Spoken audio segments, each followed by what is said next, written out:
NCR पढ़ लेंगे चलते दोपहर के टाइम, क्योंकि वो टॉपिक जो है आधा सा रह गया, आधा दोपहर में कराऊंगी। सुबह एक टॉपिक पढ़ा देती हूँ बहुत इम्पोर्टेंट, जिसका पेपर में आना लगभग कंफर्म है, और ये है हमारा वन और वन्य जीव। हाँ, क्या होता है ये शब्द? क्या लिखा है मैंने? ये क्या लिखा है? ये लिखा है अभयारण्य। हमारी आदत है हम इसको ऐसे बोलते हैं, अभयारण्य ऐसे बोलते हैं, ये गलत है। एक बार हरियाणा के एक एग्जाम में ये शुद्ध वर्तनी में आया और बहुत लोगों ने ऐसे टिक किया, जिनको पता था कि इसका मतलब है बिना भय के घूमना, तो उन्होंने टिक कर दिया ये वाला। अदरवाइज 100% लोग बोलते हैं अभयारण्य, बोलते टाइम तो यही साउंड आ रही है ना, अभया, जबकि शब्द क्या है? अभयारण्य। बिना भय के जहाँ जिस जंगल में घूम सके जानवर, उसे कहते हैं अभयारण्य। तो वन और वन्य जीव अभयारण्य है। ये जो अभयारण्य बोलते हैं वो सही टिक करेंगे अगर वर्तनी में आया। वनों की बात करते हैं, थोड़ी सी साउंड में मुझे इको लग रही है। आपका हरियाणा क्योंकि बहुत ज्यादा बढ़िया मिट्टी लेके बैठे हैं हम, उपजाऊ मैदान है, और इस उपजाऊ मैदान के कारण हमारी पहली प्रधानता किसको इम्पोर्टेंस देने में? जहाँ मिट्टी इतनी बढ़िया हो कि खेती जो है वो खेत सोना उगलते हैं। कृषि में आप बहुत चीजों में, कहीं गेहूं, कहीं धान, कहीं बाजरा, कहीं ज्वार, कहीं मक्का, हर चीज में आगे हैं। तो ये कॉमन सेंस की बात है कि अगर आप कृषि में आ गए हैं तो ऑब्वियसली आप किस में पीछे रहेंगे? वन। सारी चीज तो नंबर वन नहीं हो सकती ना। अगर आपके एरिया में खेती बहुत अच्छी होती है और खासकर आप पूरे देश का पेट भरते हैं, गेहूं के प्रोडक्शन में आप बहुत आगे हैं, और किसके में? चावल। तो ये मुख्य खाद्यान्न तो यही है, पूरा भारत इसी से पेट भरता है। कौन बेवकूफ है जो अभी भी बातें कर रहा है? एक बार देखो जरा इसमें, उसको बोलना जो गड़बड़ वाले निकाले इनको यहाँ से। कोई मुझे बातचीत करता नजर ना आए, एक सेकंड की कीमत है। एक आधे की इतनी मोटी बुद्धि होती है, उसको समझ में नहीं आती है बात। तो गेहूं और चावल आपकी मुख्य खाद्यान्न फसल है, तो कृषि पे आप काम करते हैं, इसलिए आपके यहाँ वन कम है। लेकिन सोचो इतने बढ़िया उपजाऊ मिट्टी में भी आपकी हरियाणा सरकार ने एक नीति बनाई, हरियाणा वन नीति, और कहा कि हम अपने वनों के क्षेत्रफल को बढ़ा के कितने % पे ले जाएंगे? एकदम से 20% होना नामुमकिन है, धीरे धीरे बढ़ जाएगा। और बढ़ेगा कैसे? आपकी सरकार ने वृक्षारोपण कार्यक्रम चला रखा है, और आप कितनी बार अखबारों में पढ़ते हो ना, कहीं ट्री मैन काम कर रहे हैं, कहीं इस तरह की संस्थाएं काम कर रही हैं, भाई किसी बड़े उपलक्ष्य में कहीं कहते हैं 1000 पेड़ लगा दिए, कहीं कहते हैं 2000 पेड़ लगा दिए, कहीं कहते हैं 100 पेड़ लगाए। तो धीरे धीरे करके 5-10 सालों में क्या होगा? ये वृक्ष अगर चल पड़े, इनकी केयर भी करनी होती है, तो आप वृक्षारोपण कार्यक्रम से अपनी इस प्रतिशतता को आगे ले जाके 20 तक का टारगेट बना के बैठे हैं। वैसे अभी हमारी हालत ये है कि हम 6%, आप कह रहे हैं 7% तक कर दिया, लेकिन फिर भी जो लास्ट आंकड़े अवेलेबल हैं फॉरेस्ट रिपोर्ट के, वो 6.34% की बात करते हैं, तो 6 से 7% के बीच में है। वन नीति बनाना बहुत आसान है, लेकिन उसके ऊपर काम करना बहुत मुश्किल है। तो आपकी सरकार ने क्या किया? अब हरियाणा जो है ना, यहाँ वन बहुत ज्यादा लगा देना पॉसिबल नहीं है। और अगर मैं वनों की बात कर रही हूँ तो आपके दिमाग में आना चाहिए कि हमारे कुछ इलाके तो नेचुरल हैं, पंचकुला है, या आपका गुरुग्राम है, या आपका वो नदी के पास यमुना नगर है। इनमें पेड़ पौधे और वन लगाना कंपैरेटिवली आसान है, क्योंकि पंचकुला आप अच्छी तरह जानते हैं, बहुत बड़ा इलाका इसका पहाड़ी क्षेत्र है। कौन सी पहाड़ियां हैं? शिवालिक रेंज है। शिवालिक में तो पत्थर ऐसा होगा जो वहाँ भाबर का प्रदेश होगा कि वहाँ खेती होगी ही नहीं। जब खेती नहीं होगी तो कम से कम पेड़ पौधे ही बढ़ा लो। इसलिए पंचकुला की बेल्ट में, शिवालिक में, क्योंकि कुछ भी धान गेहूं पैदा नहीं होता ज्यादा, तो आपने इस इलाके को कह दिया कि इसको हम डिवोट कर देंगे। और जहां आप पहले 33% की बात करते थे, लास्ट आपकी प्रतिशतता 43%। पंचकुला का एरिया कितना है? 800, कहीं 16 लिखा है, कहीं 898 लिखा है, वेरिएशन है। उसमें से लगभग आप मान लो लगभग में 400 के हेर फेर में, यानी 816 अगर हम मान लें, 858 भी मान लें वर्ग किलोमीटर, तो इसका 400 के हेर फेर 395 या 85 के अराउंड है। तो लगभग 43% हिस्सा आपके हरियाणा के एक जिले का आपने किसको डिवोट कर दिया है? पूरा जंगल। और आप अच्छी तरह जानते हैं शिवालिक की पहाड़ियों में तरह तरह के नेचुरल अपने आप पेड़ उगते रहते होंगे, टूटते भी रहते होंगे, आते भी रहते होंगे। तो इस तरह के इलाकों में आपको ज्यादा दिक्कत नहीं है, टेंशन नहीं है, क्योंकि आपको खेतों में वन नहीं लगाने। इसके अलावा मैंने यमुनानगर लिखा, कल परसों भी बात हुई थी, बहुत ज्यादा पेड़ है यहाँ साल के, क्योंकि इस इलाके में आपका कलेसर, जब आप हरियाणा से देहरादून की तरफ निकलते हैं ना, तो आप यमुनानगर से देहरादून के रास्ते पे जब जाते हैं, छछरौली वाला इलाका जो चेरापूंजी है, ये पूरी बेल्ट आपको ऐसा फील कराती है कि आप किसी पहाड़ी इलाके में, लगता ही नहीं कि हरियाणा में ट्रेवल कर रहे हैं। इतने ज्यादा घने जंगल से फील होते हैं, बीच में बिल्कुल बहुत बढ़िया ये हाईवे बना रखा है और दोनों तरफ लंबाई तक जंगल। फिर आप जब मुड़ते हैं, आप एंट्री लेते हैं उत्तराखंड की तरफ, पोंटा साहिब और ये सब बीच में आते हैं, फिर यहाँ आपकी पहाड़ियां स्टार्ट हो जाती हैं। ये 11 किलोमीटर की बाउंड्री ही तो है आपके और किसके बीच में? देहरादून। लेकिन इस पूरे इलाके में आपको पूरे जंगल मिलेंगे। किस चीज के पेड़ हैं ये? साल के। और क्या नाम है इस एरिया का? कलेसर। कलेसर नेशनल पार्क भी बना दिया आपने और वाइल्ड लाइफ सेंचुरी भी बना दी। तो यमुनानगर में पेड़ खूब है, आपको कोई चिंता नहीं है। इसके अलावा हमने बात की गुरुग्राम। गुरुग्राम की बेल्ट में बारिश ज्यादा नहीं होती और हार्डली 20 से 40 सेंटीमीटर की बारिश होती है, तो इसलिए यहाँ पेड़ बहुत लंबे तगड़े ऐसे साल या टीक नहीं मिलेगा। लेकिन ये सबसे नंबर 1 है किसमें? यहाँ झाड़ियां सर्वाधिक पाई जाती हैं, सबसे ज्यादा झाड़ियां कहाँ मिलती हैं आपके यहाँ? और इसका भी आपको कारण पता होगा। कौन सी रेंज है यहाँ पहाड़ों की? अरावली। ये चट्टाने प्राचीन, वर्ल्ड की सबसे पुरानी चट्टाने हैं धरती की। इनकी पहाड़ियां जो है, इनकी हाइट बहुत कम है और वो पहाड़ियां कोई ऐसी नहीं कि वो पीक वाली हो। और इन चट्टानों पे कुछ नहीं है सिवाय कीकर के और इस तरह की झाड़ियों के। तो झाड़ियों में नंबर 1 कौन सा है आपका? गुड़गांव। जंगल में नंबर 1 कौन सा है? पंचकुला। दोनों को देखो पहाड़ी इलाके हैं, ऊपर वाला शिवालिक की रेंज है और नीचे वाला अरावली की। वन क्षेत्रफल बहुत ज्यादा बढ़ाना पॉसिबल नहीं है, लेकिन जहां जहां पॉसिबल है आप उसके ऊपर काम कर रही है आपकी सरकार। आप सब जानते हैं केवला देव करके एक जगह है, कहाँ है ये? केवला देव घाना कहाँ है? राजस्थान में। केसर का फॉर्मूला है ना, केवला देव, सरिस्का और रणथंभौर, तीनों कहाँ है ये? राजस्थान। ये स्टैटिक जी के, इसको पढ़ के जाना, कहीं वहां पता चले स्टैटिक में नंबर कटवा दिए। केवला देव घाना ये बहुत बड़ा एक एरिया है राजस्थान का। इसको सेव कर दिया पक्षियों के लिए, जानवरों के लिए। पहले पक्षी थे, अब जानवर भी आ गए। तो इस बेल्ट को, क्योंकि आप जानते हैं आपकी एक पट्टी जो है बड़ी सी, वो किसके साथ टच होती है? राजस्थान। हरियाणा का एरिया सबसे लंबा राजस्थान के साथ टच है ना, 1262। तो इस राजस्थान के केवला देव घाना से एक बेल्ट बना दी सरकार ने, गवर्नमेंट ऑफ इंडिया ने, और कह दिया कि इस पूरे इलाके को सेव करेंगे।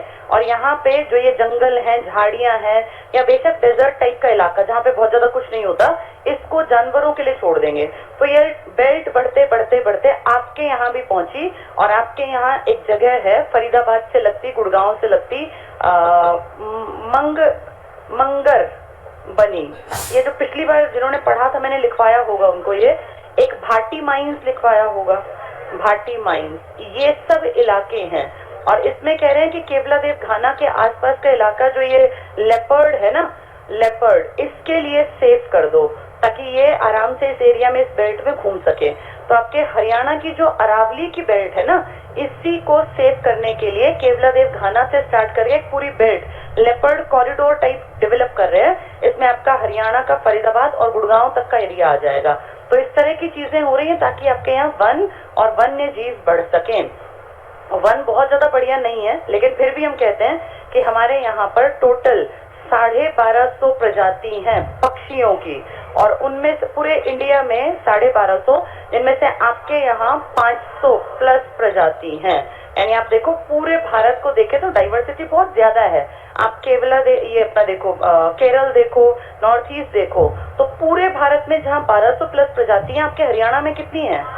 इसका मतलब हम भी कोई खराब नहीं है वन्य जीव में। हाँ, इतना जरूर है कि एरिया बहुत अच्छा नहीं है, लेकिन धीरे धीरे आपकी सरकार ने, भारत सरकार के दिशा निर्देश पर 3 तरह की चीजें डेवलप कर ली।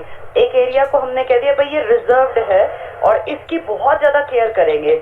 एक को आपने कह दिया ये संरक्षित है, कंजर्व्ड है, और हम इसकी भी केयर करेंगे। और तीसरे को आपने कह दिया ये अवर्गीकृत है, यानी इसका हमने क्लासिफिकेशन नहीं किया, अवर्गीकृत। अगर मैं इसको हिंदी में कहूं तो इसको आप कहते हैं आरक्षित वन।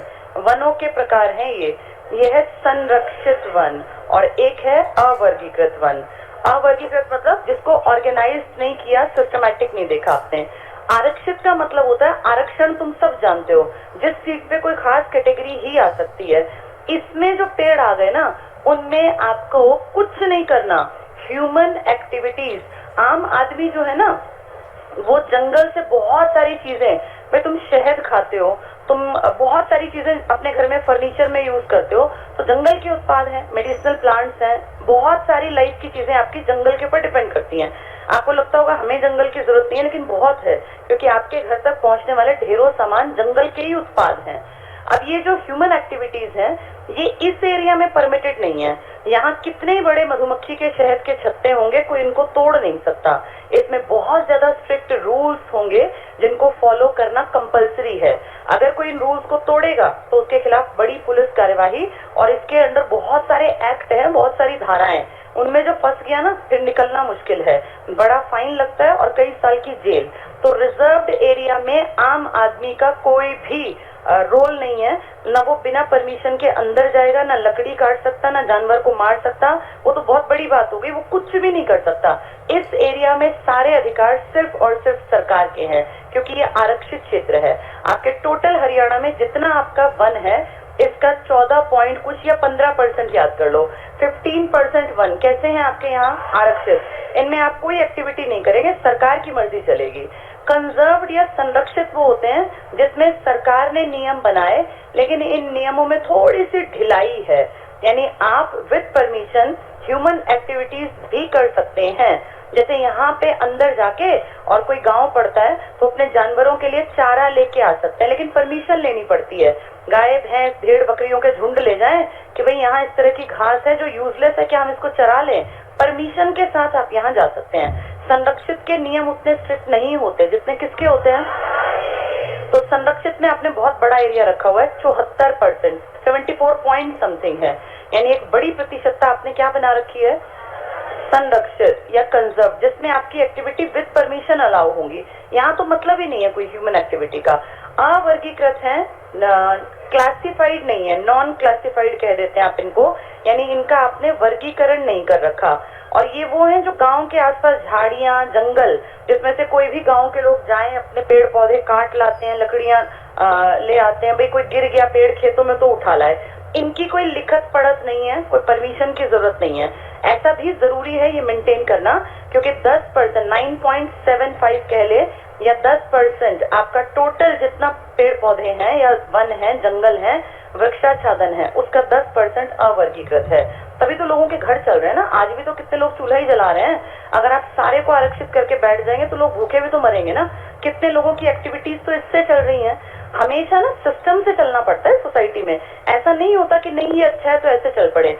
आपको मुझे लगता है कि यार सारा ही आरक्षित ना कर दें, आराम से जिए, बढ़िया कंजर्वेशन हो, लेकिन ऐसा नहीं है। आरक्षित करने से जो लोग डिपेंड करते हैं कौन से वाले इलाके के ऊपर, संरक्षित, वो तो भूखे मर जाएंगे। और जो बेचारे बिल्कुल ही डिपेंड करते हैं पेड़ पौधों के ऊपर, जिसको आप कहते हैं अवर्गीकृत, इनको भी तो जिंदा रहना है ना भाई। सिर्फ अमीर अमीर थोड़ी जिएंगे, समाज में हर वर्ग के लिए कंडीशंस पैदा रखनी पड़ती हैं। तो अवर्गीकृत में 9.75% है, संरक्षित में 74% है, और कितना बताया मैंने वो 15%। इसमें आपकी कोई सुनवाई नहीं है, पनिशमेंट मिलेगी ही मिलेगी। ये बहुत स्ट्रिक्ट होते हैं रूल्स के अंडर। इसमें कोई जानवर की हंटिंग तो बहुत बड़ी बात हो गई, लकड़ी भी उठा के नहीं ला सकता बाहर। जो आपके नेशनल पार्क्स है ना, वो सारे इसी के अंडर आते हैं, आरक्षित। वहां आप जब जाएंगे ना तो आपकी एंट्री पर ही वो लोग, एक टिकट कंपलसरी होगा अंदर जाने के लिए, और आप जो है वहां से कोई लकड़ी टूट भी गई ना और आप सोचे चलो ये घर ले चलूं, वो लकड़ी भी नहीं उठाने देंगे। खाली हाथ जाना, खाली हाथ आना, कुछ नहीं पॉसिबल है। किस इलाके में ये किस तरह के हैं, जैसे आरक्षित हैं। एक है कंजर्व वाले, ये वाले कंजर्वेशन पार्क आपके यहाँ कितने हैं? दो हैं। और नेशनल पार्क भी आपके यहाँ कितने हैं? 2।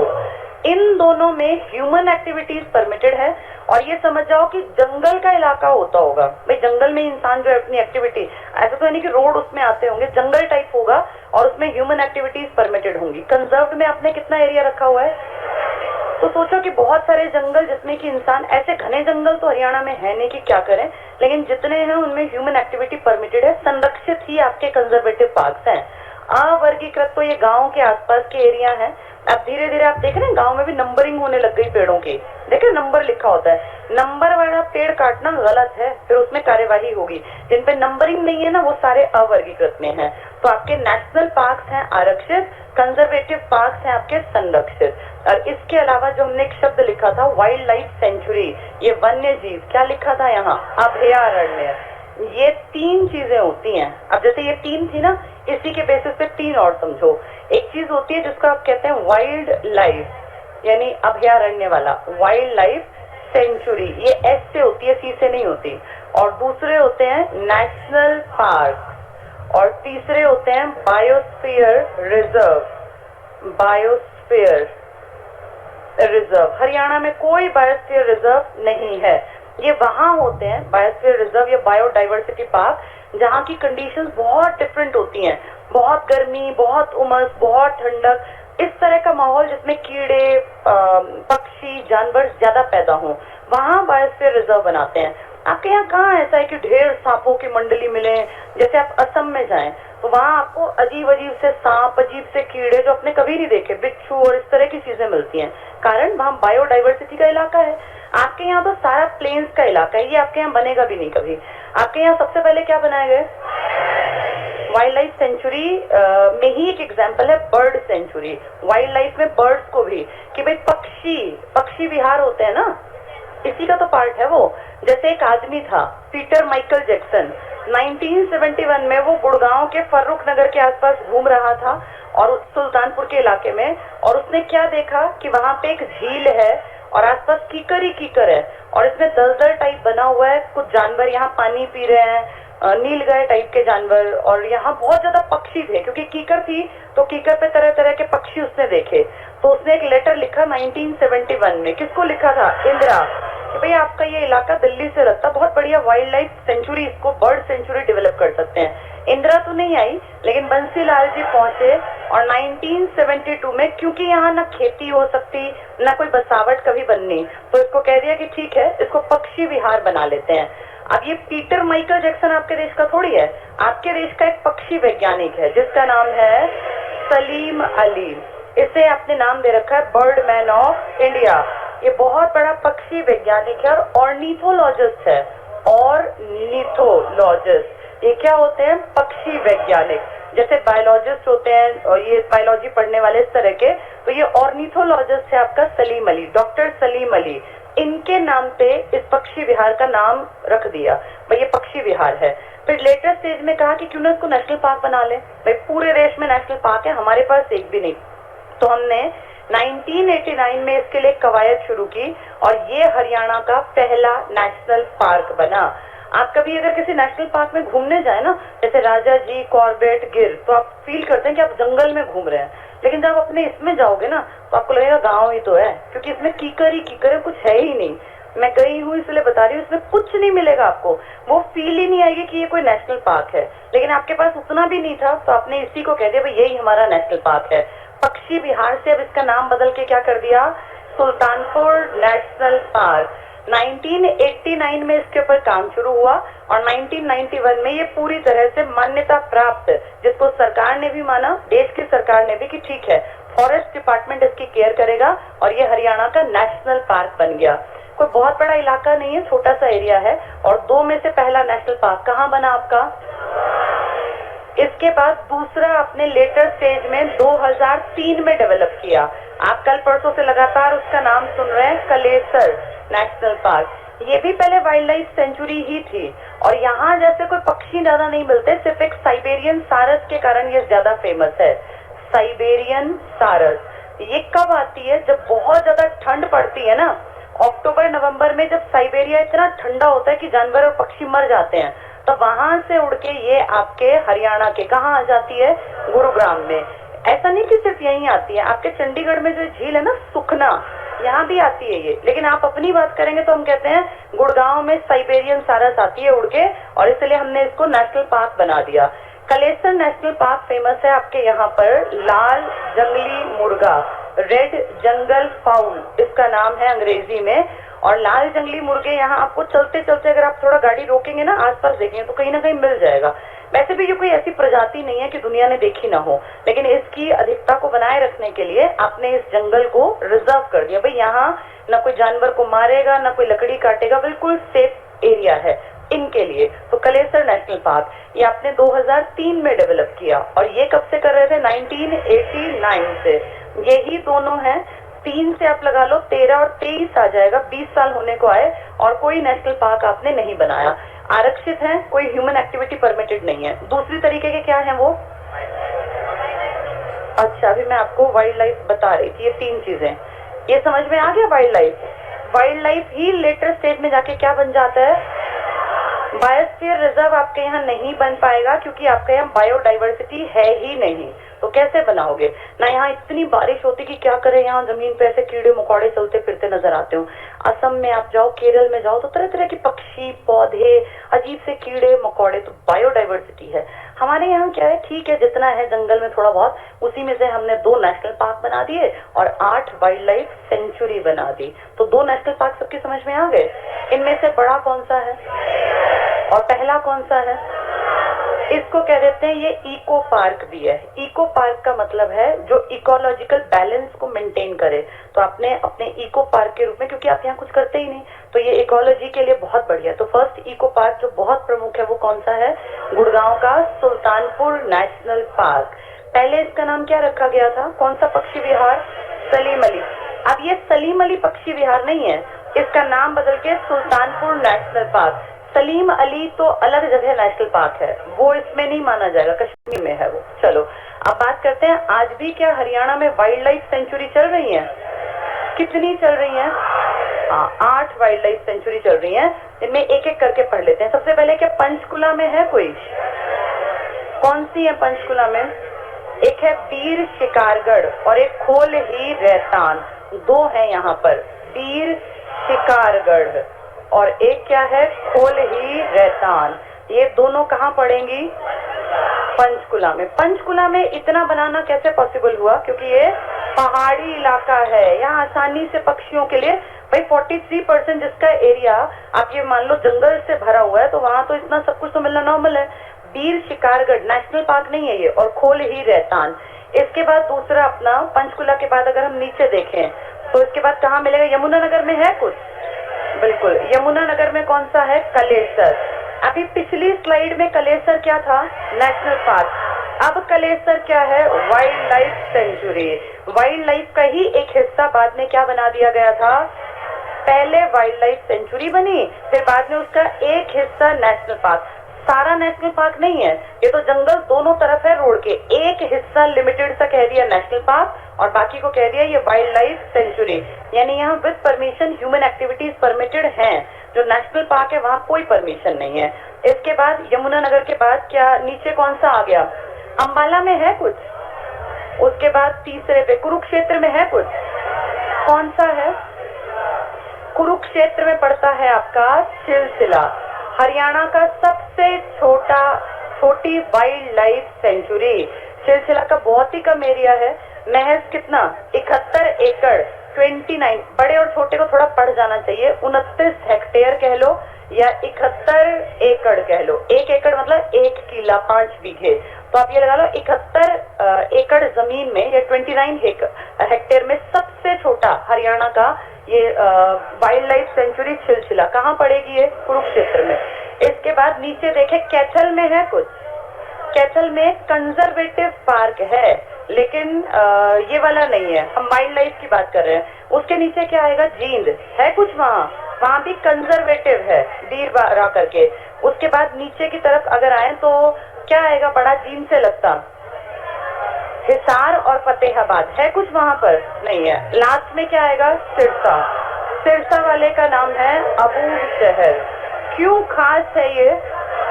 हाँ, ये सबसे बड़ी वाइल्ड लाइफ सेंचुरी। जो ये सबसे बड़ा नेशनल पार्क था कलेसर, इसकी सेंचुरी छोटी है, इसकी सेंचुरी वाइल्ड लाइफ सेंचुरी बहुत बड़ी है और ये कई हेक्टेयर, कितना किसी को अंदाजा हो? 11,530, तुम 11,550 याद कर लो, कोई दिक्कत नहीं, 500 याद कर लो।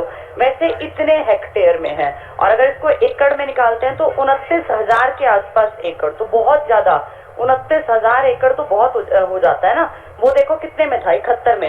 ये दोनों इसलिए याद करने क्योंकि ये सबसे बड़ा और सबसे छोटा है। हर एक की जरूरत नहीं है, वैसे किताब में हम हर एक को देख जरूर लेंगे, पर इनको दिमाग में भी रखना। सबसे छोटा छिलछिला कुरुक्षेत्र का और सबसे बड़ा सिरसा अबूब शहर। नेशनल पार्क यमुनानगर का बड़ा है, लेकिन अगर देखें कलेसर तो इसके मुकाबले छोटा दिखता है जब इसको वाइल्ड लाइफ में मापते हैं तो। इसके बाद और कहाँ है?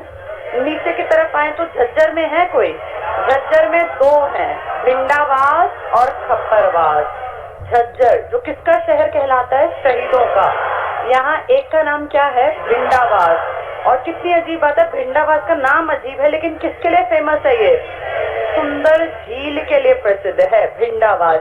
और दूसरे का नाम क्या है? कई नाम है, खप्परवास भी यही है, कापड़वास भी यही है। पेपर में जो आए देख के टिक कर देना। खप्पड़वास, खप्परवास, कापड़वास सब इसी के नाम है। कहाँ पर है ये? झज्जर में। और भी कहीं है? रेवाड़ी में। रेवाड़ी में कौन सा है? नाहर। क्या गुड़गांव में भी है कुछ? वाइल्ड लाइफ नहीं है। अब देखो जरा, दो ये, तीसरा ये, कितने हैं टोटल ये? 8। चौथा, पांचवा, छठा, सातवां, आठवां, हो गए सारे। अब पेपर में आ जाए 4 जिलों के नाम और कहें इनमें से किसमें वाइल्ड लाइफ सेंचुरी नहीं है? अंबाला में है, पंचकुला में है, यमुनानगर में है, कुरुक्षेत्र में है, सिरसा में है और झज्जर और रेवाड़ी में। किनमें डबल डबल है?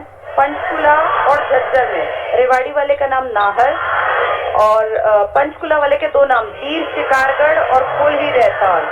यमुनानगर का कलेसर। नेशनल पार्क कलेसर बेशक बड़ा है लेकिन वाइल्ड लाइफ बड़ी है सिरसा की, अबूब शहर। कुरुक्षेत्र वाला छोटा, सिलसिला, कितने एकड़ में है? 71। कितने हेक्टेयर? 29। सिरसा का अबूब शहर सबसे बड़ा, 11,530 हेक्टेयर, 29,000 एकड़।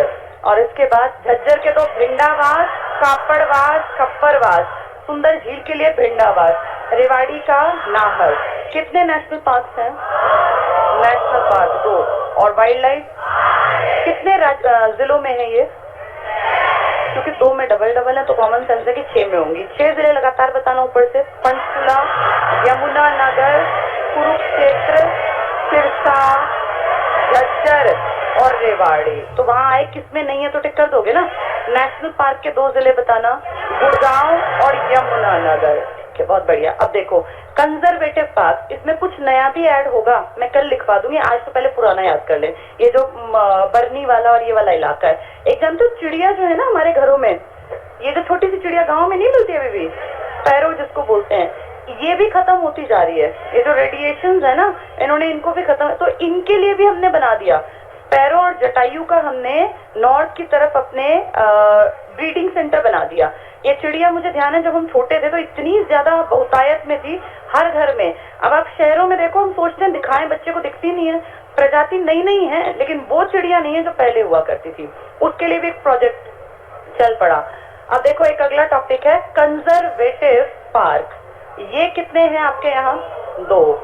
2 ही क्या थे? National park. 8 क्या थी? 2 जिले नेशनल पार्क के, गुड़गांव और यमुनानगर।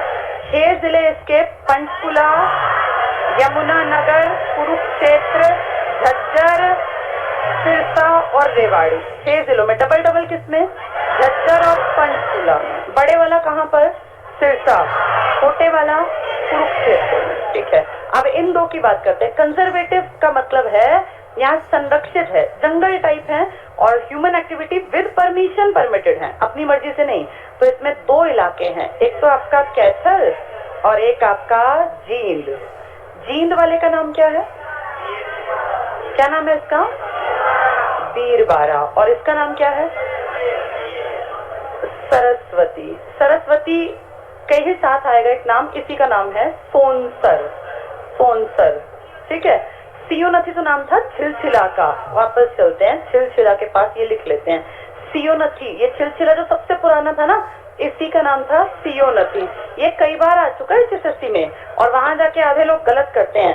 सोनसर क्या है? कंजर्वेटिव रिजर्व है, और सियोनथी क्या है? Wild life sanctuary. इसको तुम्हें भूलना नहीं है। सियोनथी जंगल किस में पढ़ेंगे?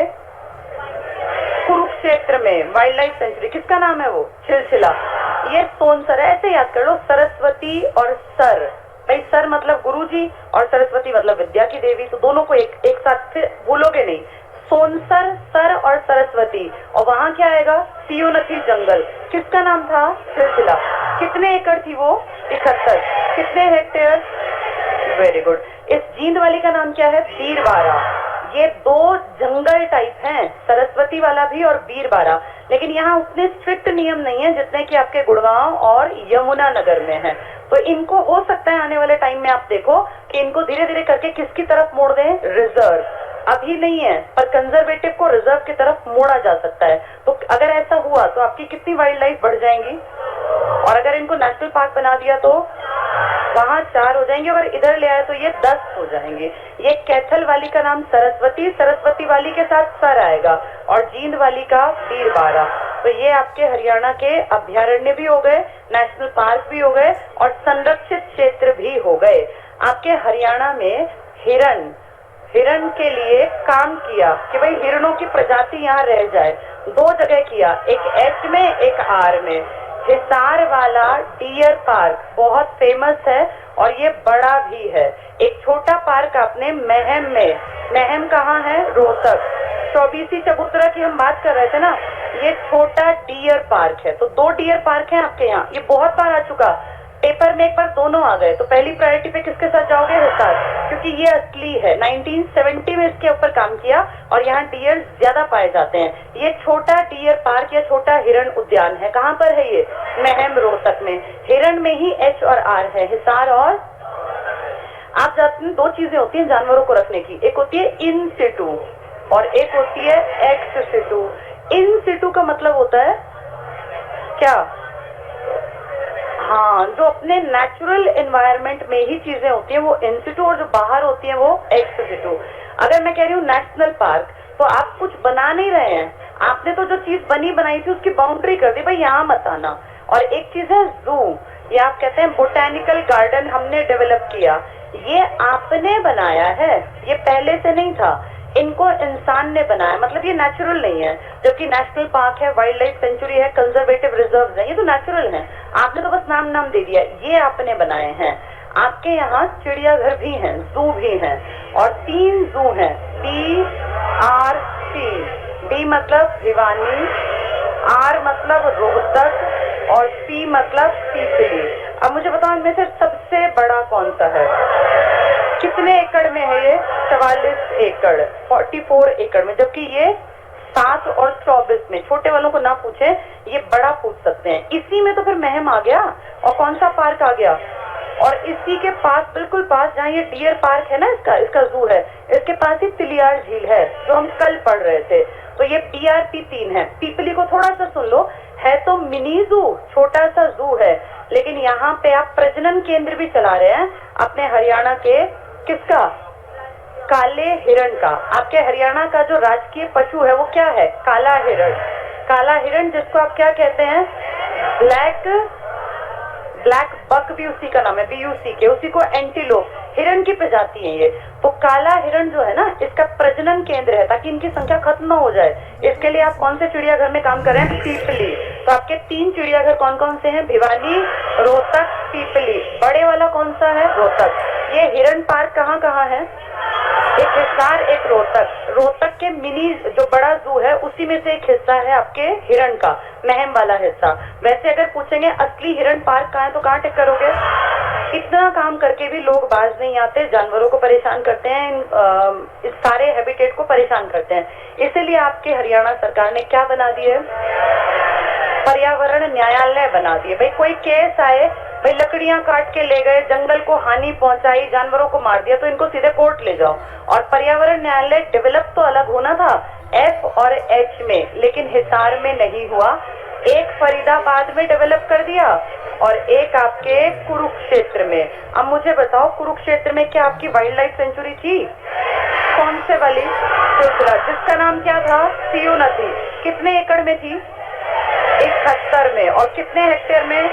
29। यहीं पे इसी में जहां आपका सबसे छोटा वाइल्ड लाइफ है ना, यहाँ पे कोर्ट बना दिया पर्यावरण का, और जहां सबसे बड़ी आबादी रहती है यहाँ भी कोर्ट बना दिया, और कहा कि अगर इनसे काम ना चले, कोई बहुत ही बड़ा मुद्दा हो, तो आप सीधे फिर कोर्ट केस में ले जाओ करनाल।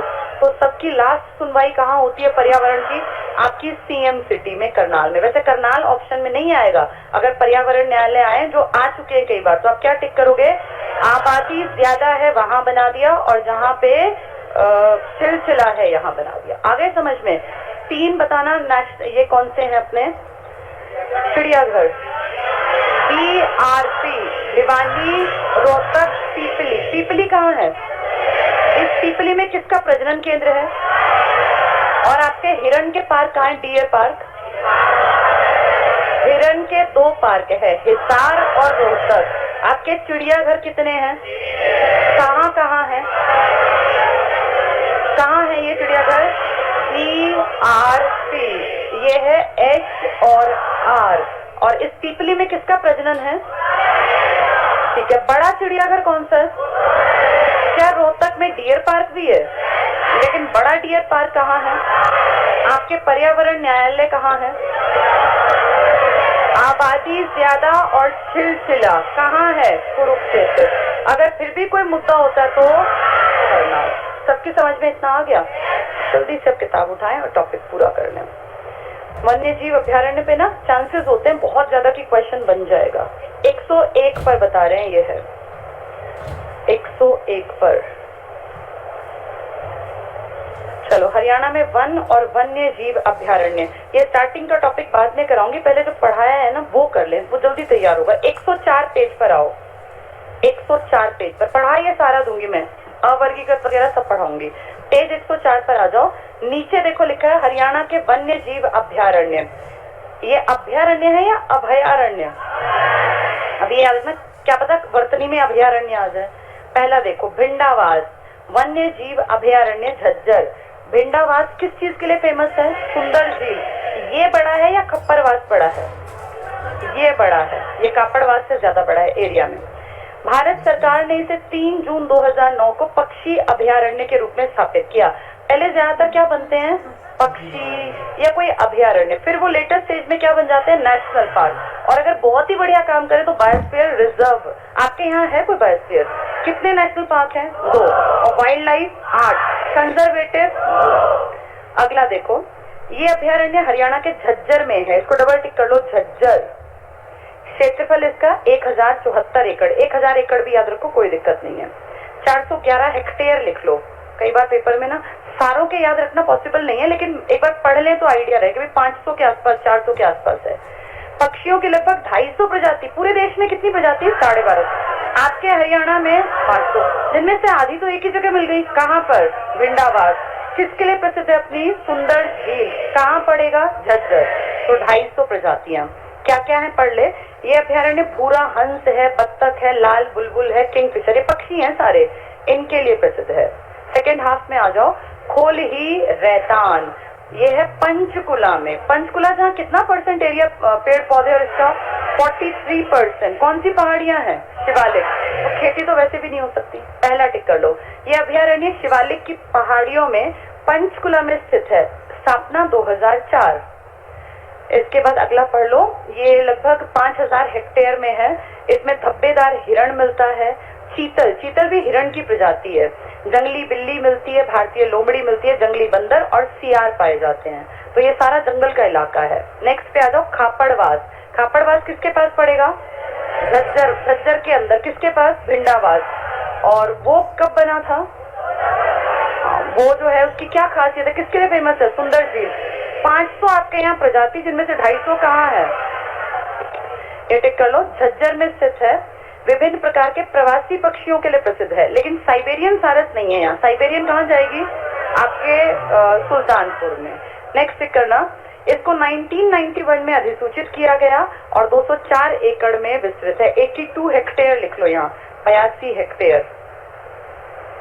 204 जितनी शरीर में हड्डी है उतना यहाँ लगभग उतने किले में फैला हुआ है, जबकि ये भिंडावास कितने में था? 1000 प्लस में ना एकड़ में, तो बड़ा था वो। अगला देखना, पर्यावरण और प्रदूषण के दृष्टिकोण से संवेदनशील क्षेत्र है। डबल टिक कर लो, संवेदनशील है ये पर्यावरण प्रदूषण के दृष्टिकोण से। तो हमने 2 पढ़ लिए झज्जर के और 1 पढ़ लिया पंचकुला का। अगला है कलेसर वन्य जीव अभ्यारण्य। कलेसर का नेशनल पार्क बड़ा है या छोटा? लेकिन वाइल्ड लाइफ किसकी बड़ी है? अबू शहर की। पहले पॉइंट में थोड़ा सा गलत छप गया, ये हरियाणा का सबसे बड़ा अभ्यारण्य। सबसे बड़े को काट दो, हाँ ये सबसे बड़ा नहीं है, हरियाणा का सबसे बड़ा नहीं है, सबसे बड़े को काट देना। इसकी स्थापना 2003 में यमुनानगर जिले में हुई।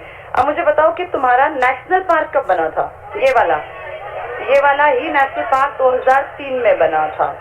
साल वृक्षों की बहुलता है, डबल टिक कर लो, साल के पेड़। क्षेत्रफल 11,570, लगभग इतना ही क्या था? नेशनल पार्क कितना बताया था? 11,530, ऑलमोस्ट बराबर है। यहाँ हेक्टेयर लिख लो 5435, ये 5400 भी याद रख पाओ तो भी काम चल जाएगा, 5400 हेक्टेयर। फिर टिक करो क्या क्या मिलता है इसमें। चीतल मतलब किसकी प्रजाति? हिरण की। भौंकने वाला हिरण भी है और सांभर है, ये भी इसी की प्रजाति है। नीलगाय आदि पाए जाते हैं। संवेदनशील क्षेत्र कौन सा? झज्जर का संवेदनशील था खापड़वास। भिंडावास बड़ा है या खापड़वास? कौन से में सुंदर झील है? कितनी प्रजाति? ठीक है, तो दोनों ये हो गए संवेदनशील। ठीक है, वो संवेदनशील नहीं था भिंडावास, ये आपका खापड़वास और कलेसर हो गए। नाहर पे आ जाओ, कहाँ है नाहर? रेवाड़ी। चेक कर लो, रेवाड़ी में 1987 में तुम्हारे यहाँ पे डीक्रस्ट यूनिवर्सिटी बनी थी मुरथल में, तब तो वो कॉलेज बना था। क्षेत्रफल इसका 211 है, तो ऊपर 204 था, ये 211। सियार मिलता है, लोमड़ी और काला हिरण। डबल टिक कर लो, काला हिरण क्या है? ये हमारा हरियाणा का राजकीय पशु है। इसके प्रजनन का केंद्र कहाँ बना रखा है? पीपली कुरुक्षेत्र में, जू के पास। नेक्स्ट टिक करना, 2009 में इसको संवेदनशील क्षेत्र घोषित कर दिया। तो झज्जर का कौन सा संवेदनशील है? खापड़वास या कप्पड़वास, कुछ भी लिखा मिले। और कौन सा संवेदनशील है? कलेसर। और कौन सा? नाहर। नाहर में क्या मिलता है? अलग से काला हिरण। लेकिन प्रजनन केंद्र कहाँ है? पीपली। पीपली में चिड़ियाघर है क्या? बड़ा चिड़ियाघर कहाँ है? रोहतक में। लेकिन रोहतक का क्या छोटा है? Deer park. वो बड़ा कहाँ का है? अगला है छिलछिला। छिलछिला का दूसरा नाम क्या था? सियोनथी जंगल। सियोनथी जंगल लिख लो यहाँ, सियोनथी जंगल छिलछिला का नाम। सियोनथी। आपके हरियाणा में ना 3 बड़े जंगल हैं। आगे जब जंगल का कंजर्वेटिव पार्क आएंगे तब लिखवा दूंगी। सियोनथी जंगल कितने एकड़ में है ये? 71। कितने हेक्टेयर? 29। फटाफट टिक करो। कुरुक्षेत्र में 29 हेक्टेयर, यही लिख लो 71 एकड़। शीतकालीन पक्षियों को आकर्षित करता है ये भी, तो आपके यहाँ शीतकालीन ही आते हैं। ये साइबेरियन सारस गर्मी में थोड़ी उड़ के आता है। कब आता है ये? अक्टूबर में, और मार्च से पहले निकल जाता है। इसमें बत्तख है, बगुले, इंडियन ग्रे हॉर्नबिल, ये पक्षी हैं। छिलछिला में पक्षी। राज्य का सबसे छोटा अभ्यारण्य है छिलछिला, जिसका नाम क्या है छोटे वाले का? सियोनथी। नेक्स्ट पे आ जाओ, बीर शिकारगढ़ वन्य जीव अभ्यारण्य 75 में बना, पंचकुला जिले में है। यहाँ क्या क्या मिलता है? एक तो 767 हेक्टेयर में है, तो काफी बड़ा है ये। यहाँ सांभर है, चीतल है और नीलगाय है, यानी हिरण की प्रजाति और नीलगाय। अबूब शहर वेरी वेरी इंपॉर्टेंट, सबसे बड़ा कहाँ है ये? सिरसा। एरिया में नंबर 1 कौन सा जिला है? सिरसा। गायों में नंबर 1 सिरसा, और गेहूं के प्रोडक्शन में, सब्जियों में, फलों में। लेकिन प्रति वर्ग किलोमीटर में जनसंख्या सबसे कम रहती है, 303 व्यक्ति। चेक करना, हरियाणा के सिरसा जिले में क्षेत्रफल 11,530 हेक्टेयर, यहाँ लिख लो 29,000 एकड़। सबसे बड़ा है ये, इससे बड़ा नेशनल पार्क भी इसके सामने छोटे हैं एरिया में, अगर देखें एरिया की बात करें। हाँ जी, क्या हुआ? वन नगरी सिरसा। बेशक पेड़ पौधों की प्रतिशतता ज्यादा पंचकुला में, लेकिन वन नगरी पूछेंगे तो क्या टिक करना है? ऐसे ही शुगर सिटी किसको टिक करना है? पलवल। चाहे चीनी की मिले, ज्यादा आपकी यमुना की बेल्ट पर है। यहाँ लिख लिया 29,000। क्या क्या मिलता है देखना, बंदर है, लंगूर है और छोटी चिड़िया है। ये देखो राजस्थान से लगता इलाका है ना, इसलिए यहाँ चीतल नहीं लिखा। ये कॉमन सेंस होती है, हर जगह एक चीज नहीं आएगी। यहाँ सांभर नहीं लिखा, यहाँ क्या लिखा है? बंदर, लंगूर, छोटी चिड़िया, क्योंकि सिरसा की बेल्ट किससे टच करती है? राजस्थान, तो उसका असर पड़ेगा इस पर। इसके बाद अगले पेज पर आ जाओ। राष्ट्रीय उद्यान कितने हैं नेशनल पार्क? 2। कौन से जिलों में? गुड़गांव और यमुनानगर में। पहला टिक करो, कलेसर राष्ट्रीय उद्यान। यहाँ कौन सा पेड़ ज्यादा मिलेगा और कौन सा पक्षी है यहाँ? लाल जंगली मुर्गा। इसका भी ब्रीडिंग सेंटर अलग है, पढ़ेंगे उसको आगे। पहला टिक कर लो, कलेसर राष्ट्रीय उद्यान यमुनानगर में है। दिसंबर 2003 में नेशनल पार्क बनाया। पहले ये वाइल्ड लाइफ सेंचुरी था, मतलब डेवलप करने की सोच रहे थे, फिर एक हिस्सा क्या बना दिया और एक हिस्सा क्या बना दिया? National park. वाइल्ड लाइफ छोटी पड़ गई। सबसे बड़ी वाइल्ड लाइफ कहाँ है? अबूर शहर में, और छोटे वाली सिलसिला। सिलसिला का नाम सियोनथी जंगल। किसका नाम सोनसर था? सरस्वती का। वो ना तो वाइल्ड लाइफ है न ही नेशनल पार्क, वो कंजर्वेटिव रिजर्व है। फटाफट से टिक करेंगे अगला पॉइंट। 4682 इसका एरिया हेक्टेयर, 4682 हेक्टेयर। मुख्य यहाँ लिख लो, किलोमीटर में पूछे तो, क्योंकि नेशनल पार्क इंपॉर्टेंट होते हैं दोनों। ये लिख लो 13,000 एकड़, 13,000 एकड़। और इसके बाद अगला टिक करना, मुख्य आकर्षण साल का पेड़ है। तेंदुए मिलते हैं, तेंदुए। तो तेंदुए का मतलब जंगल कैसे होंगे? घने होंगे या झाड़ियां टाइप होंगे? भाई तेंदुआ कहाँ रहेगा जहाँ घने जंगल होंगे? ये टिक कर लो। पक्षी मिलते हैं, लाल जंगली मुर्गा, रेड जंगल फाउल, FOWL, इसके लिए प्रसिद्ध है। ये लाल जंगली मुर्गों के लिए प्रसिद्ध है। दिसंबर 2003 में नेशनल पार्क बना दिया। यहाँ एक छोटा सिंदूर का पेड़ भी है। तो पूछे हरियाणा में क्या सिंदूर का पेड़ भी है?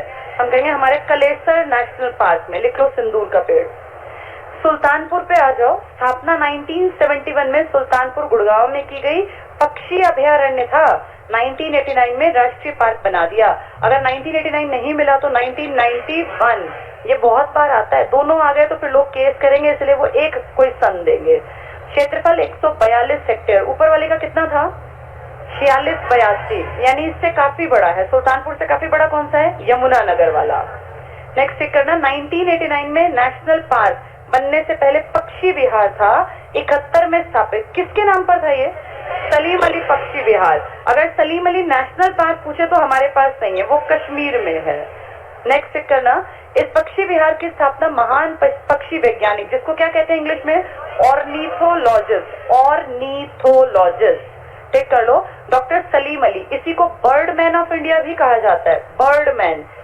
ऐसे ही एक टाइगर मैन भी है ना, क्या नाम है? Kailash Sankhala, tiger man of India. से पेपर में आते हैं क्वेश्चन ये। 70s में पक्षियों पे भी काम हुआ और 72 में ही टाइगर्स पे भी काम हुआ। 90s में जाके हाथियों पे काम हुआ। अलग अलग सन में अलग अलग सरकारों ने काम किए हैं। कैलाश संखाला, 2 नाम आते हैं टाइगर में, उनमें से एक कैलाश संखाला का भी है। टाइगर मैन कहलाते हैं ये, Kailash Sankhala, tiger man of India. Bird man of India कौन है? डॉक्टर सलीम अली, जिनके नाम का पक्षी विहार हमने कहाँ बना दिया था? गुड़गांव। अब क्या नाम रख दिया उसका? Sultanpur, Sultanpur national park. चलो फटाफट से आगे टिक करना, कहाँ पहुंचे हम? सुल्तानपुर ना, सलीम अली। नेक्स्ट टिक कर लो। तो जलीय पक्षियों के लिए आरक्षित किया गया। जलीय के लिए क्यों आरक्षित किया? क्योंकि वहां पे एक झील है, मैंने बताया था, उस टाइप थी वो। प्रवासी पक्षी आते हैं, साइबेरियन सारस प्रमुख है। राज्य का प्रमुख इको पार्क भी है। साइबेरियन सारस जैसी सैकड़ों पक्षी शीत ऋतु में आते हैं। संरक्षण रिजर्व पे आ जाओ। 2 दिए हैं, एक सरस्वती और एक वीरबारा। सरस्वती का नाम सोनसर जंगल। क्या नाम है इसका? हाँ, अब हरियाणा के 3 बड़े जंगल बताओ कौन से हैं? हाँ, आपको अपने आप अंदाजा लगाना है कि सबसे बड़ा जहाँ नेशनल पार्क है, वाइल्ड लाइफ भी बड़ी है, कलेसर। एक तो ये जंगल है, सबसे बड़ा जंगल हरियाणा का। दूसरा कौन सा है? पंचकुला की तरफ आप जाते हैं तो मोरनी हिल्स में बहुत ज्यादा पेड़ वगैरह हैं। और तीसरा अब आप लिख रहे हैं, क्या नाम लिख रहे हैं आप इसका? सोनसर जंगल, जिसका एक नाम कौन सा कंजर्वेटिव रिजर्व बना दिया आपने? सरस्वती कंजर्वेटिव या संरक्षण पार्क बना दिया। तो ये 3 जंगल हैं। कलेसर सबसे बड़ा, नेशनल पार्क भी है। मोरनी हिल्स में आपके कई, पंचकुला के आसपास खोल ही रहतान और ये पढ़े तो आपने, और लास्ट में आप पढ़ रहे हैं सोनसर। ये लिख लो, 3 बड़े जंगल इसी के पास, तीनों याद रखना, कलेसर, मोरनी और सोनसर। कलेसर, मोरनी, सोनसर, 3 बड़े जंगल। सोनसर का ही नाम है सरस्वती। सर और सरस्वती इकट्ठे याद रखते हैं हमें। सीओ नथी किसका नाम था? सिलसिला। कितने एकड़ में था और कितने हेक्टेयर? 29 हेक्टेयर में। ठीक है, चलो फटाफट पढ़ेंगे। सरस्वती अभ्यारण्य, सोनसर जंगल तुमने यहाँ बड़ा बड़ा लिख लिया।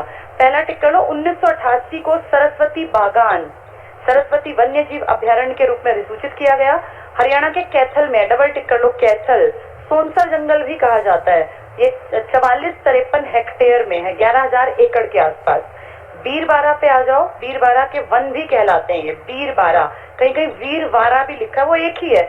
इतना मान के चलना, शब्दों में टेढ़ा थोड़ा बहुत मात्रा ऊंची नीची कर देंगे, ये इतना कोई बड़ी बात नहीं है। टाइपिस्ट से टाइप होता है ना, तो उसमें भी गलती हो सकती है। तो बीरबारा ये जींद जिले में है, डबल टिक कर लो, जींद में, और 419 हेक्टेयर में है। जबकि ऊपर वाला कितने में था? 4,000 में। तो कौन सा बड़ा संरक्षण पार्क है? सरस्वती, जिसका नाम क्या है? सोनसर जंगल। 3 बड़े जंगल बताना, कलेसर, मोरनी और सोनसर। सोनसर का ही नाम क्या है? सरस्वती, वो ज्यादा बड़ा है। दूसरा रिजर्व, ये क्या है कंजर्व वाला? जींद का बीरबारा। 2 नेशनल पार्क में बड़ा कौन सा है? कलेसर। जंगल भी नंबर 1 क्या है? कलेसर। वाइल्ड लाइफ में बड़ा कौन सा है? हिरण में बड़ा कौन सा है? हिसार। और टीआरपी में बड़ा कौन सा है? ऐसे बड़ा छोटा पता होने चाहिए। चलो इसके बाद अगले टॉपिक पे आ जाओ, हाथी अनुसंधान। तुम्हारे यहाँ हाथी है बहुत ज्यादा क्या? हाथी वहाँ होते हैं जहाँ क्या हो? बहुत ज्यादा जंगल, नदियाँ, पानी। क्योंकि देखो इनको पानी पीने के लिए, भाई नहाने के लिए नदी टाइप चाहिए। तो आपके यहाँ गलती में कभी कभी जंगल की तरफ आ जाते हैं, जो शिवालिक की रेंज है ना, यहाँ आ जाते हैं, बहुत कम। ऐसा नहीं कि आपके यहाँ क्या करे, हाथी घूमते नजर आते हैं। शिवालिक आपके यहाँ बहुत थोड़ा सा रीजन, एक पट्टी बस कहने भर की। इस एरिया में एक आधी बार गलती में देखा गया, कोई जैसे मान लीजिए किसी के पैर में चोट लग गई हाथी के में, तो वो लंगड़ाता लंगड़ाता उस एरिया से निकल के इधर की तरफ आ गया। इस तरह के हाथी जो परेशान है, झुंडों में कभी आपके यहाँ हाथी नहीं आते। और हरियाणा में कितने हाथी हैं? तो 1 या 2 हाथी हैं बस, वो भी एक आधी बार तो निकल ही जाते हैं वापस, आप पकड़ तो सकते नहीं। तो शिवालिक रेंज में आपने भाई कभी गलती से ऐसा हर्ट हुआ हाथी आ जाए, तो हाथी पुनर्स्थापना केंद्र बना दिया कि भाई इस तरह से कभी हाथी आए तो हम उसकी केयर कर लेंगे। और हाथी पुनर्स्थापना केंद्र आपके कहाँ पड़ेगा? वन संतौर। ये कहाँ पर है? तो यमुना नदी में पानी पीने सोच लो आते होंगे, तो इसलिए वन संतौर में आपने हाथी पुनर्स्थापना केंद्र बना दिया। फटाफट से टिक कर लो, हाथी पुनर्स्थापना या अनुसंधान केंद्र। यमुनानगर जिले के वन संतौर जंगल में हाथी पुनर्स्थापना और अनुसंधान केंद्र की स्थापना, और 4.8 एकड़ में। इतना बड़ा क्यों बना? जब आता ही नहीं, कुल हाथी 1-2 कभी दिखते हैं ना भी दिखते हैं, तो इसलिए बस थोड़ा सा एरिया छोड़ दिया। हिरण उद्यान आपको अच्छी तरह पता है। हिरण उद्यान की स्थापना 1970 में कहाँ की गई? हिसार। HIRAN लिख लो, फिर तुम्हें याद रहेगा हिरण, और H और R पे गोला लगा लो कि भाई इन दोनों में हिरण की स्पेलिंग ये होती है। अब इसमें हमने H पे और R पे गोला लगा लिया, भाई एक तो ये है और एक ये है। बड़े वाला कौन सा है? हिसार, 1970 में। और छोटे वाला रोहतक। रोहतक में चिड़ियाघर है ना, बड़ा चिड़ियाघर, उसी में तो हिरण भी है, महम में। तो इसमें हिरण लिख के HR को टिक कर लो, महम टिक कर लो, महम हिरण उद्यान रोहतक में लिख लो छोटा। तो असली डियर पार्क कहाँ है हमारे? असली वाला डियर पार्क है हिसार में, और छोटे वाला डियर पार्क है महम रोहतक में।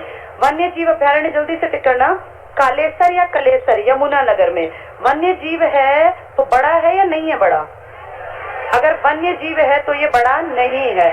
अगर नेशनल पार्क होता तो ये नंबर 1 होता, क्योंकि वन्य जीव में बड़ा कौन सा है? अबूझ है। सेकेंड हाफ में देखो, फटाफट टिक कर लो। बीर शिकारगढ़ पंचकुला में है। सिलसिला, क्या खास है सिलसिला? सबसे छोटा, स्मॉलेस्ट है, लिख लो यहाँ, सबसे छोटा। क्या नाम दूसरा इसका? सियोनसी जंगल। 3 बड़े जंगल बोलना, कलेसर, मोरनी और सोनसर। सोनसर कहाँ पड़ेगा? सोनसर कहाँ है? कैथल में। और कलेसर कहाँ पड़ेगा? यमुनानगर। और मोरनी आपका पंचकुला। तो अगर वो कहे 3 स्टेट्स बता दो जंगल के अनुसार, तो तुम कहोगे यमुनानगर, पंचकुला और कैथल। अगला टिक करो, यहाँ लिख लेना सबसे छोटा कितने हेक्टेयर में था? 29 हेक्टेयर 71 एकड़। फिर भूलोगे 29 71 ऑब्लिक में लिख लो। अबूब शहर टिक कर लो, यहाँ क्या लिखोगे? सबसे बड़ा, तो सबसे बड़ा सिरसा कितने हेक्टेयर में था? 11,000 प्लस में, 29,000 एकड़ में। नाहर टिक कर लो, रेवाड़ी। याद है यहाँ पे किसका काम था? काला हिरण का, चीतल भौंकने वाला इस टाइप के थे।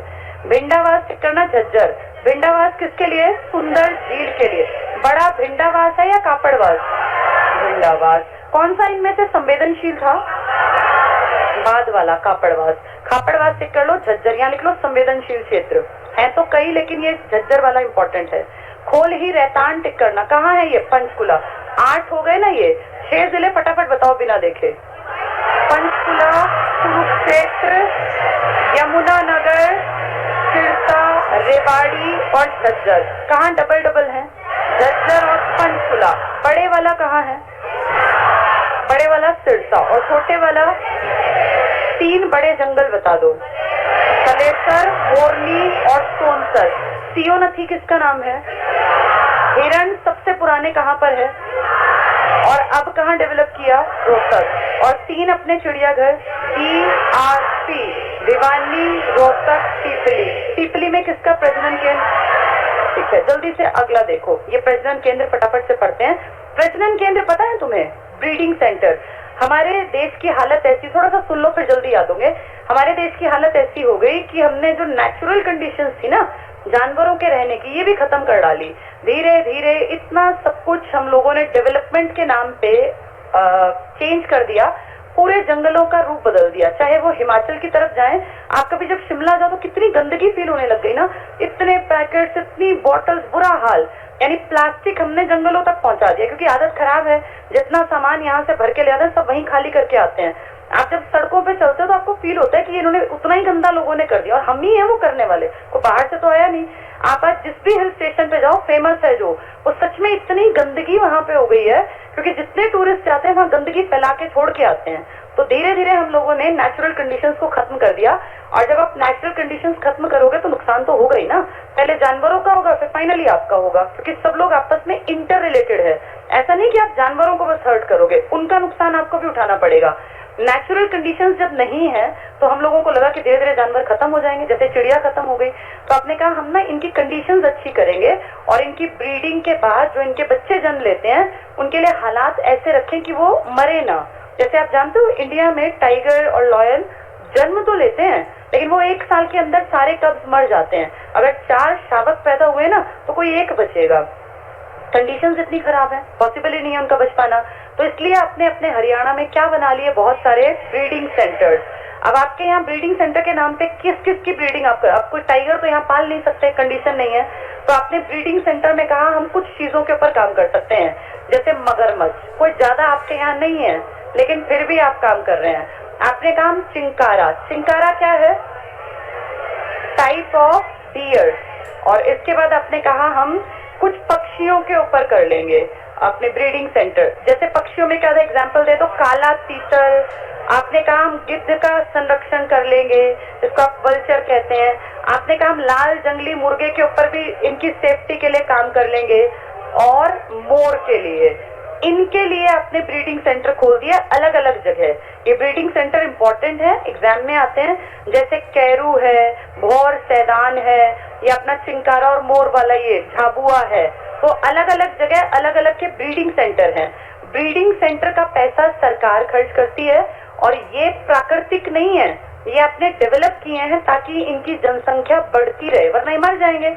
अब उसी श्रेणी में सबसे नई जो चिड़िया आपने इसमें ऐड की है वो स्पैरो, जो हमारे घरों की चिड़िया थी ना, आज इसको भी आपको कंजर्व करना पड़ रहा है क्योंकि खत्म होती जा रही है। आज आप अगर अपने बच्चे को चिड़िया दिखाना चाहो, शहर में चिड़िया नहीं दिखती, गांव में फिर भी है। हमें याद है जब हम बहुत छोटे थे तो हर घर में घोंसला बनाती थी ये चिड़िया, तो बहुत नॉर्मल था। गर्मियों की छुट्टी में मुझे ध्यान है ये एक बच्चों का फेवरेट काम था कि वो उसमें जो अंडे हैं वो कब टूटे, उनमें से कब वो चूजे छोटे छोटे बाहर आए चिड़िया के बच्चे, वो बिना पंख वाले, फिर उनको देखना बढ़ते हुए।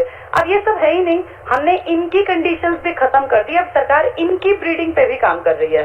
तो आप ये देखो कि सब चीजें जंगल खत्म करने के बाद ये प्रजातियां आपको स्पेशल क्रिएट करके एनवायरमेंट, तब इनकी ब्रीडिंग को आगे बढ़ाना पड़ रहा है। वही टॉपिक है ये। तो इसमें जल्दी से टिक करेंगे हम। जंतुओं के प्रजनन केंद्र कौन से हैं? पहला है मगरमच्छ प्रजनन केंद्र। कहाँ है ये? भौर, सैदान, कुरुक्षेत्र में। और चिंकारा जो किसकी प्रजाति है? डियर की, हिरण की। कैरू भिवानी में। भैंस का प्रजनन केंद्र हिसार, और हम अच्छी तरह जानते हैं हिसार में भैंस, अश्व और ढेरों प्रजाति के जानवर। हिसार। ब्लैक बक, काला हिरण, जो हमारा राजकीय पशु भी है, इसका प्रजनन हम कहाँ? पीपली। पीपली में क्या है? चिड़ियाघर, छोटा चिड़ियाघर, वहीं पर। अश्व है, घोड़ा, घोड़ा और इस टाइप के सारे कहाँ जाते हैं? हिसार में। गिद्ध, गिद्ध को वल्चर बोलते हैं, वल्चर, लिख लो यहाँ, वल्चर। जो ये बच्चे कुछ अवशेष खाता है ना, गंदगी, कोई जानवर मर गया, सड़ेगा, उसमें से बैक्टीरिया, वायरस निकलेंगे, उसको खा जाएगा ये वल्चर। इनका भी संरक्षण करना पड़ा। कितनी अजीब बात है ना। गिद्ध दृष्टि को तो हम नेगेटिव मानते थे कि गिद्ध जैसी नजर है, मतलब हमेशा दूसरों को खात्मा करना।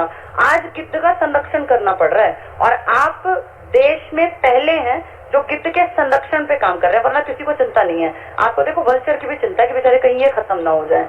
ये टिक कर लो। गिद्ध संरक्षण प्रजनन केंद्र पिंजौर, पंचकुला।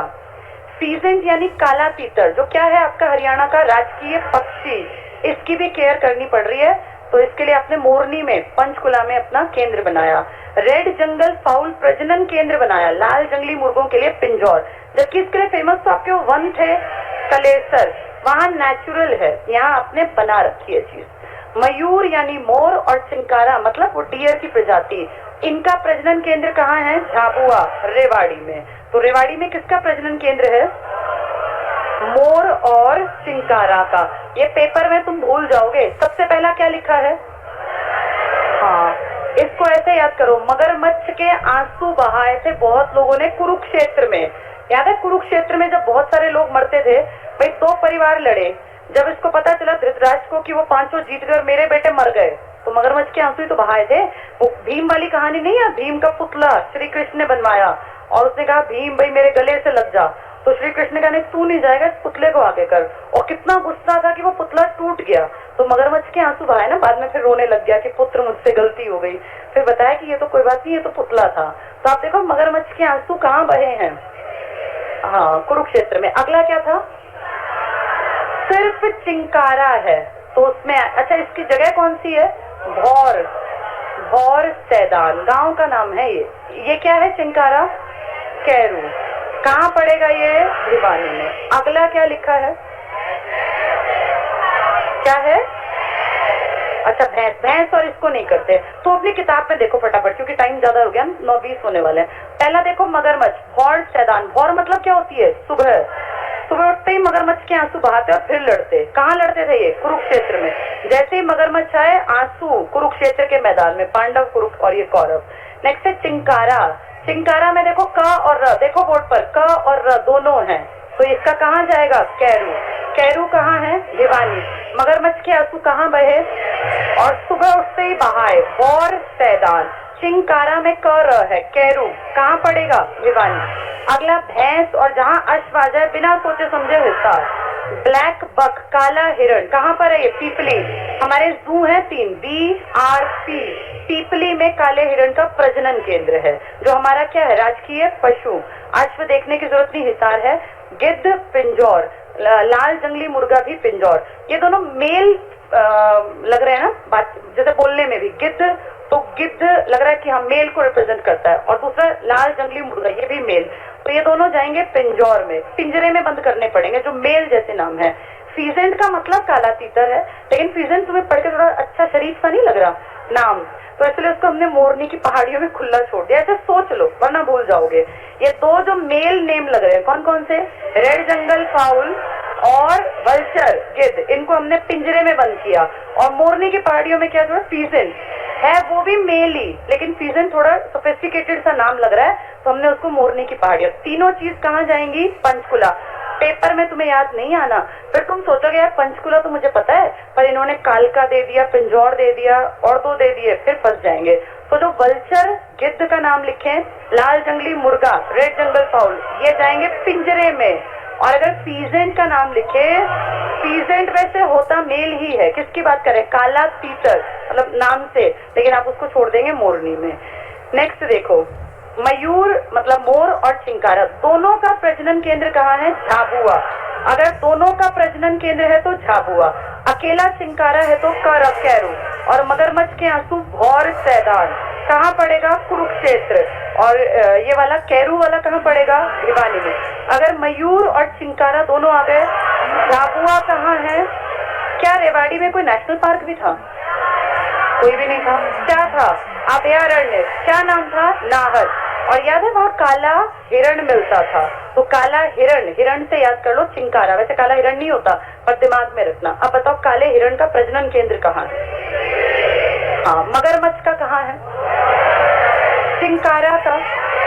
और अगर मयूर और चिंकारा आ गया और अश्व आ गया, भैंस आ गया, अच्छा 2 बता दो जो पंचकुला के पिंजौर में है, पिंजरे में लाल जंगली मुर्गा और वल्चर गिद्ध, और कौन सा हमने खुला, सीजन। सीजन का मतलब काला तीतर। तो हमारा जो पक्षी है ना, उसकी केयर हम ब्रीडिंग सेंटर कहाँ बना के बैठे, पंचकुला मोरनी में, और हमने अपने पशु का ब्रीडिंग सेंटर पीपली में बना दिया। पीपली में कहाँ, कुरुक्षेत्र में। क्या ये समझ में आ गया। भौर सैदान में किसका है, और झाबुआ में मोर प्लस चिंकारा, अकेला चिंकारा आ गया तो कैरू में। झाबुआ में किस किस का, मयूर और चिंकारा। 2 बता दो, एक बता दो मोरनी हिल्स वाला, सीजन का असली मतलब, वो जानबूझ के कहे हरियाणा के राजकीय पक्षी का प्रजनन केंद्र कहाँ है, वो पीजेंट पूछ रहे हैं, काला तीतर। हरियाणा के राजकीय पशु का ब्रीडिंग सेंटर कहाँ है, तो अब इसमें नंबर ना कटें, ठीक है। चलो बाकी दोपहर में करेंगे। दोपहर की क्लास में आज इस चैप्टर को प्लस पिछले वाले एनसीआर को पूरा करा दो।